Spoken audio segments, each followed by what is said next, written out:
যুক্তরাষ্ট্র ও জার্মানি থেকে ইসরায়েলে ১৪টি সামরিক কার্গো বিমানের মাধ্যমে গুরুত্বপূর্ণ সামরিক সহায়তা পাঠানো হয়েছে। ইসরায়েলের প্রতিরক্ষা মন্ত্রণালয়ের তথ্যমতে, ইরানের সঙ্গে চলমান উত্তেজনার প্রেক্ষাপটে এই সহায়তা অত্যন্ত জরুরি হিসেবে বিবেচিত হচ্ছে। একটি বিবৃতিতে মন্ত্রণালয় জানায়, ১৩ জুন ইরানের উপর ইসরায়েল হামলা শুরু করার পর এসব কার্গো বিমান আকাশ ও সমুদ্রপথে পরিচালিত একটি সরবরাহ চেইনের অংশ হিসেবে কাজ করছে।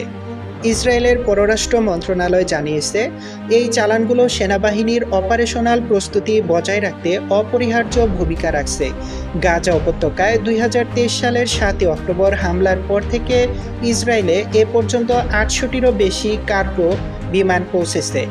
সাম্প্রতিক এই চালানটি সেই ধারাবাহিকতার আরও একটি সংযোজন। তবে যুক্তরাষ্ট্র ও জার্মানি থেকে আগত সামরিক সরঞ্জামের নির্দিষ্ট ধরন সম্পর্কে ইসরায়েলি সেনাবাহিনী কিছু জানায়নি। ওয়াশিংটন ও বার্লিনও বৃহস্পতিবার পর্যন্ত এ বিষয়ে কোনো আনুষ্ঠানিক মন্তব্য করেনি। ১৩ জুন থেকে ইসরায়েল ও ইরানের মধ্যে পাল্টাপাল্টি হামলা চলছে, যার ফলে দুই পক্ষে ব্যাপক ক্ষয়ক্ষতি ও প্রাণহানির ঘটনা ঘটেছে।